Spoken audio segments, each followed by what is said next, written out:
Berbicara mengenai peradaban Asia Selatan, tentu saja semua mata akan tertuju ke India, sebuah negara dengan jejak historikal yang mengakar jauh dan terurai amat panjang.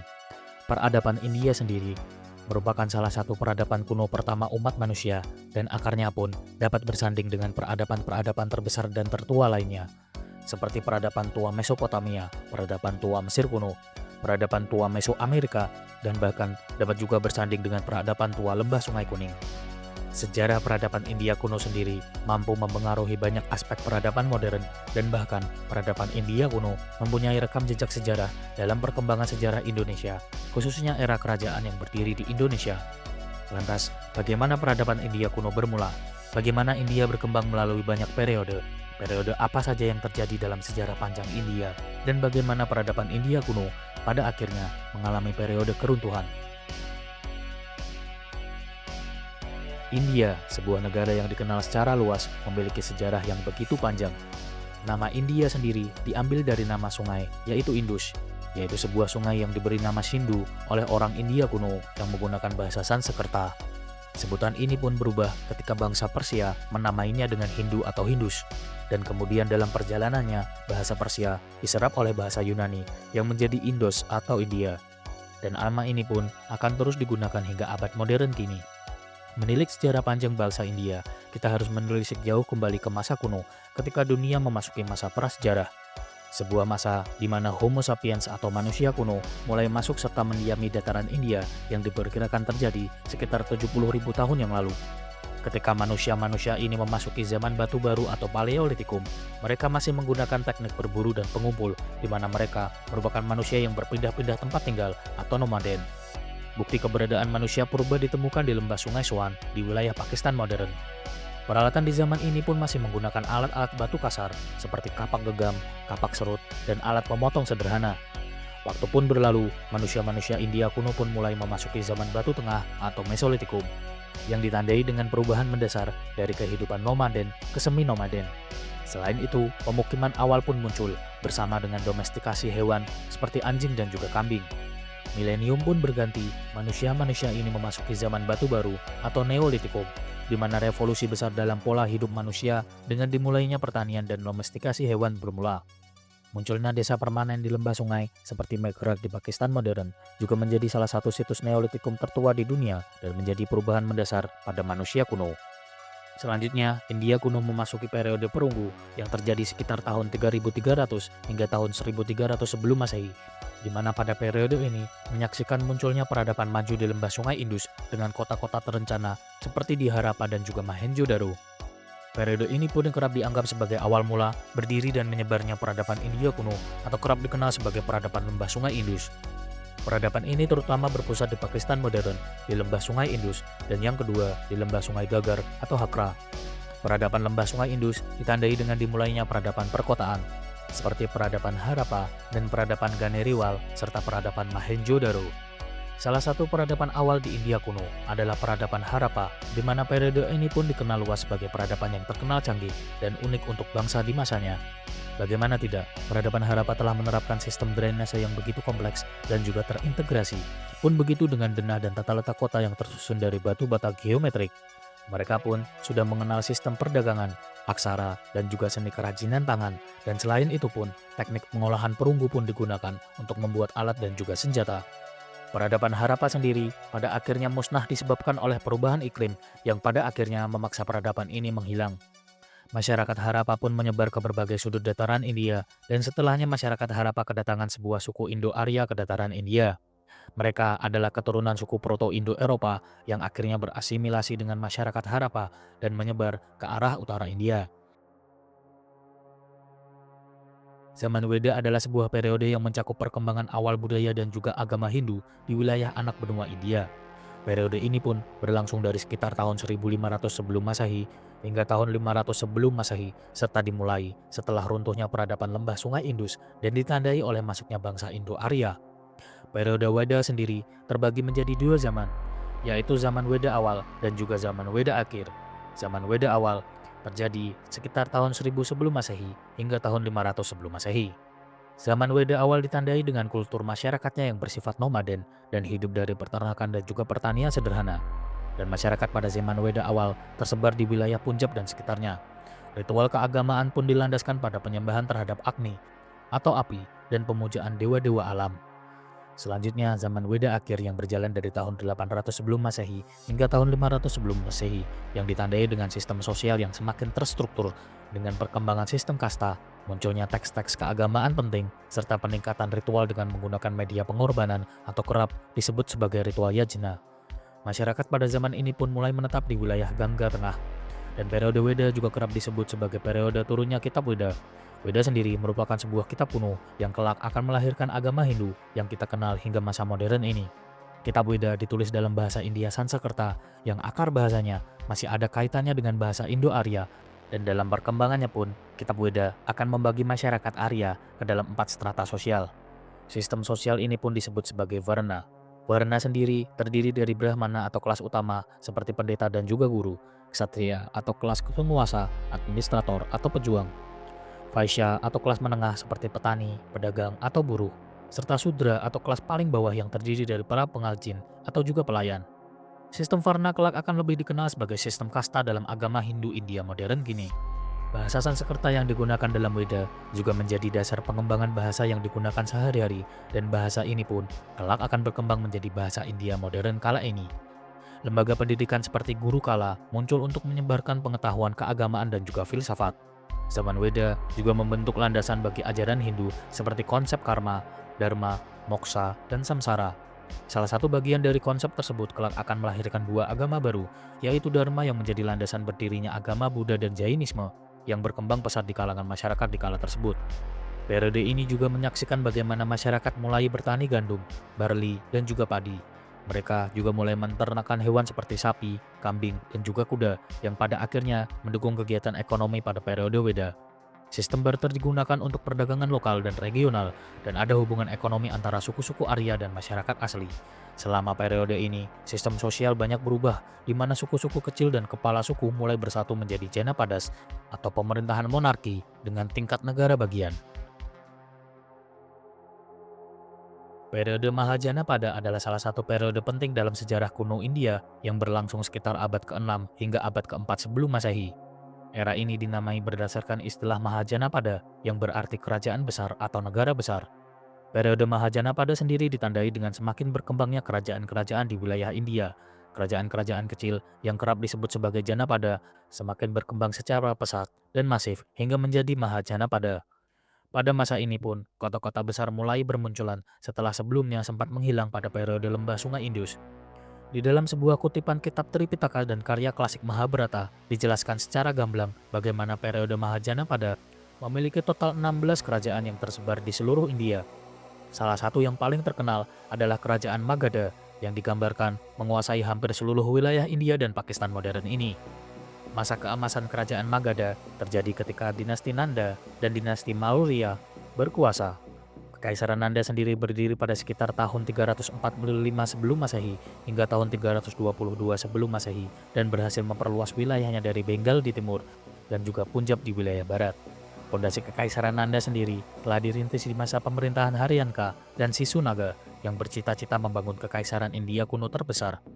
Hal ini pun dibuktikan dengan dibangunnya kekuatan militer terbesar dengan 200.000 infanteri, 20.000 kavaleri, 2.000 pasukan kereta berkuda, dan 3.000 gajah perang. Pada perjalanan kekaisaran ini, tak lepas dari beberapa ancaman serangan dari bangsa lain, dan silih berganti berdatangan. Satu di antara yang paling serius mengancam kekaisaran ini adalah datangnya sang penakluk Alexander yang Agung.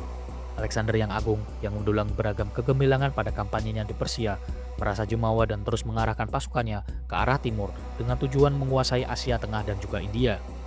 Namun pergerakan Alexander Agung ke arah timur ini menemui berbagai hambatan berat. Selain mampu ditahan oleh Kekaisaran Nanda, faktor lainnya yaitu bala tentara Alexander Agung mulai mengalami krisis moral karena rindu kampung halaman dan meminta untuk kembali ke tanah Yunani. Dengan serangkaian faktor penghambat tersebut, akhirnya Alexander Agung terpaksa mundur ke wilayah Persia dan menyiapkan diri untuk kembali ke tanah Yunani. Namun nasib berkata lain karena dia harus meninggal muda dan tak pernah bertemu dengan pasukan Kekaisaran Nanda ini. Setelah kematiannya Kekaisaran Nanda pada akhirnya harus takluk di bawah Kekaisaran Maurya. Tak lama setelah Alexander yang Agung meninggal dunia adalah Chandragupta Maurya yang dibantu oleh Chanakya yang akhirnya mampu menggulingkan Kekaisaran Nanda ini. Peristiwa tersebut pun menandai bangkitnya Kekaisaran Maurya. Selain berkembang dan menjadi masa keemasan periode India kuno, periode Mahanjana pada menandai lahirnya berbagai gerakan di masyarakat. Salah satunya adalah gerakan Shramana, di mana gerakan ini lahir dan juga tumbuh di tengah-tengah masyarakat yang mencoba menjadi saingan dari gerakan Vedaisme yang berkembang di India. Pergerakan ini pun pada akhirnya menghasilkan dua kepercayaan yang baru, yaitu Buddhisme yang dibawa oleh Siddhartha Gautama dan Jainisme yang dibawa oleh Mahavira. Dasar dari agama-agama dari India ini telah disebutkan sebelumnya sebagai bagian dari Dharma, sebuah konsep di mana kegiatan beragama masih terhubung satu dengan yang lainnya. Setelah gerakan yang melahirkan agama-agama baru tersebut, agama baru ini pun berkembang dan menyebar, khususnya agama Buddha yang menyebar ke arah timur dan dibawa melalui perdagangan dan pertukaran budaya. Para pedagang India kuno membawa ajaran Buddha menyeberang melewati Cina, Korea, Jepang, serta negara-negara Asia Tenggara, sehingga tak heran rasanya jika agama ini menjadi sebuah agama dominan di beberapa kawasan Asia Timur dan juga Asia Tenggara. Selain munculnya agama baru, periode ini juga menyaksikan lahirnya karya sastra yang melegenda seperti epos Mahabharata dan epos Ramayana yang masih kita bisa nikmati hingga masa kini, di mana kedua epos tersebut masih menjadi karya epos terpanjang yang pernah tercatat dalam sejarah umat manusia. Zaman keemasan India kuno kerap dikaitkan dengan kelahiran kekaisaran besar yang berdiri di atas India. Adalah Kekaisaran Maurya, Kekaisaran Gupta, dan Kekaisaran Chola yang sering dianggap menjadi tiga kekaisaran yang meletakkan pondasi pada masa keemasan India kuno. Kekaisaran Maurya merupakan kekaisaran terbesar yang pernah berdiri di daratan India. Era Kekaisaran Maurya pun bisa dibilang sebagai puncak peradaban India kuno, di mana segala hal mengalami serangkaian kemajuan secara pesat, seperti perkembangan di bidang ekonomi, teknologi, budaya, dan banyak bidang lainnya yang menjadi elemen kunci bagaimana Kekaisaran Maurya dianggap sebagai puncak peradaban India kuno. Raja pertama dari Kekaisaran Maurya, yaitu Chandragupta Maurya, mendirikan Kekaisaran Maurya setelah berhasil menggulingkan dinasti Nanda. Kekaisaran Maurya mencakup sebagian besar India Utara, Pakistan, dan Afghanistan, dan sering dianggap sebagai tokoh yang sanggup menguasai hampir seluruh wilayah India Utara. Dibantu oleh Chanakya, ia menciptakan sistem pemerintahan yang sangat efisien, seperti negara yang dibagi menjadi beberapa provinsi dengan administrasi yang terorganisir. Pajak, perdagangan, dan pembangunan infrastruktur juga terjadi pada periode ini, seperti pembangunan jalan raya yang dikenal sebagai Grand Trunk Road, pembangunan sistem irigasi dan saluran air yang dikembangkan untuk mendukung pertanian, hingga perdagangan yang berkembang pesat antara pedagang-pedagang Yunani, Persia, dan juga Asia Tengah. Selain Chandragupta, salah satu tokoh raja yang terkenal dalam sejarah Kekaisaran Maurya adalah Raja Asoka. Raja Asoka merupakan raja yang begitu terkenal dan menjadi salah satu raja terbesar dalam sejarah India yang membawa Kekaisaran Maurya ke puncak kejayaannya, baik secara politik, sosial, maupun budaya. Beliau merupakan cucu dari pendiri Kekaisaran Maurya, yaitu Chandragupta Maurya, dan di bawah Asoka, Kekaisaran Maurya mencapai puncak ekspansi geografisnya, meliputi hampir seluruh India modern, sebagian besar Afghanistan, Pakistan, Nepal, dan juga Bangladesh. Setelah kemenangan brutal dalam Perang Kalingga, Asoka berhenti melakukan ekspansi militer dan berfokus pada pengelolaan internal dan juga perdamaian. Raja Asoka juga terkenal karena dukungannya terhadap agama Buddha setelah memeluk agama tersebut dan membantunya menyebarkan agama Buddha ke berbagai daerah. Salah satu peninggalan Raja Asoka yang paling terkenal adalah Pilar Asoka, di mana Pilar Asoka ini kelak akan menjadi simbol negara dan bendera India modern ini. Meskipun pemerintahan Asoka adalah puncak keemasan, setelah kematiannya, kekaisaran mulai melemah akibat tantangan internal, termasuk tatanan administrasi yang terlalu luas untuk dikelola secara efisien oleh penguasa berikutnya. Kekaisaran Maurya mengalami serangkaian kemunduran yang begitu cepat, dan pada akhirnya, setelah kudeta raja terakhir, yaitu Pushyamitra Sungga, Kekaisaran Maurya pun resmi berakhir pada tahun 185 sebelum Masehi. Selain Kekaisaran Maurya yang menjadi tolak ukur masa keemasan India kuno, terdapat satu lagi kekaisaran yang juga sering dianggap mewakili periode keemasan India kuno. Kekaisaran ini sendiri adalah Kekaisaran Gupta yang berdiri pada abad ke-4 Masehi hingga abad ke-6 Masehi, di mana periode keemasan India menjadi tonggak kemajuan di berbagai bidang seperti seni, sastra, sains, dan juga ekonomi. Seperti pada bidang sains, perkembangan bisa kita saksikan dengan bangsa India yang mengembangkan teknik desimal serta penggunaan bilangan pi. Ilmu-ilmu kedokteran yang mencakup operasi bedah, anatomi, dan pengobatan herbal begitu memukau di zaman ini. Periode sastra, filsafat, dan juga budaya melahirkan serangkaian karya, pandangan, serta beragam puisi, serta epek pun tersaji dengan megah dan juga kolosal. Pun begitu dengan bidang ekonomi, politik, serta sistem sosial begitu memukau di zaman ini. Raja-raja seperti Samudragupta, Chandragupta kedua, dan Kumaragupta menjadi raja-raja yang dikenal luas sebagai tokoh-tokoh yang berpengaruh dalam periode keemasan Kekaisaran Gupta ini. Namun, periode keemasan ini tak bertahan lama sebab serangkaian kombinasi faktor internal dan eksternal mulai melemahkan kekaisaran hingga pada akhirnya mengarah pada keruntuhan kekaisaran ini. Faktor internal seperti konflik keluarga kekaisaran, krisis suksesi kepemimpinan yang berkualitas, kemunduran sistem administrasi bernegara, masalah ekonomi, melemahnya pertahanan kekaisaran, hingga beragam pemberontakan dari daerah-daerah kekuasaan kekaisaran pun turut melemahkan kekaisaran ini. Selain itu, faktor eksternal utama yang melandasi kehancuran kekaisaran Gupta adalah serangan suku Hunas dari Asia Tengah, dan efek serangan mereka pun sangat merusak, terutama di wilayah barat Laut India, dan hal ini pun berimbas pada hilangnya beberapa wilayah Kekaisaran Gupta. Hingga pada akhirnya, kekaisaran ini pun harus runtuh pada sekitar akhir abad ke-6 Masehi. Setelah keruntuhan dinasti Gupta, India pada akhirnya kedatangan peradaban Islam pada sekitar awal abad ke-7 Masehi. Islam yang dikala tersebut datang sebagai pedagang, nyatanya diterima di kalangan masyarakat karena tak memandang sistem kasta, dan hal ini pun mendukung berkembangnya Islam di India.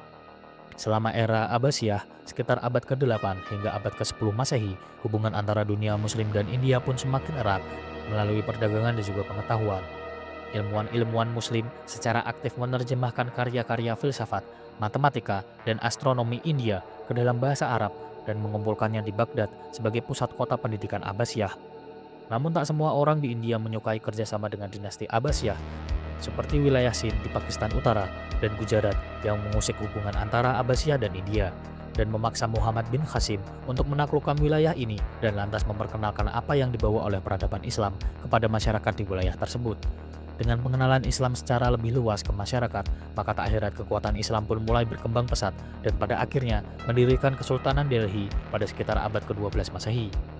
Dan dari Kesultanan Delhi inilah kelak akan berdiri kekaisaran Islam yang jauh lebih besar di tanah India, yaitu Kekaisaran Mughal yang berdiri sekitar abad ke-15. Namun, apakah kekaisaran bercorak Hindu dan Buddha menghilang begitu saja setelah berdirinya kekaisaran Islam di tanah India? Tentu saja tidak. Karena terdapat dua kerajaan asli India yang masih berdiri di selatan dan berdampingan dengan kekaisaran Islam yang berkuasa di utara. Kekaisaran-kekaisaran tersebut adalah Kekaisaran Chola dan Kekaisaran Wijayanagara. Kekaisaran Chola yang berdiri lebih lama dibandingkan Kekaisaran Wijayanagara mendapatkan masa keemasannya sekitar abad ke-9 Masehi hingga abad ke-13 Masehi dan terkenal akan kekuatan lautnya. Kekaisaran Chola memainkan peranan penting dalam perdagangan internasional melalui jalur laut yang menghubungkan antara India dengan Asia Tenggara, Tiongkok, dan juga dunia Arab dan mendukung ekspansi maritim melalui jalur politik. Satu yang paling terkenal adalah invasi dari Kekaisaran Chola di bawah kepemerintahan Raja Rajendra Chola pertama ke wilayah Sriwijaya pada sekitar abad ke-11 Masehi. Sriwijaya yang kala tersebut menjadi pelabuhan maritim terbesar di Asia Tenggara, tak mau tunduk pada Kekaisaran Chola dan memaksa armada besar Kekaisaran Chola untuk melakukan serangkaian invasi demi tujuan meruntuhkan dinasti Sriwijaya.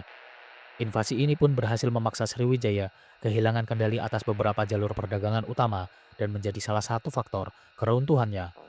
Selain Kekaisaran Chola, Kekaisaran Wijayanagara merupakan kekaisaran terakhir yang bercorak Hindu di wilayah selatan India. Kekaisaran yang berdiri dari abad ke-13 hingga abad ke-16 didirikan oleh dua bersaudara, yaitu Harihara I dan Bukharaya I, yang berasal dari dinasti Sangama. Meskipun kerap dianggap sebagai kekaisaran Hindu terbesar, nyatanya kekaisaran ini tak bertahan lama dan hanya bertahan selama 3 abad saja. Hal ini terjadi setelah kekalahan besar Wijayanagara dalam pertempuran Talikota melawan Konfederasi 5 Kesultanan Deccan dan menandai awal kemundurannya. Pasca kekalahannya, ibu kota Hampi dihancurkan serta ditinggalkan dan meninggalkan sebuah dinasti yang tak terlalu mencolok.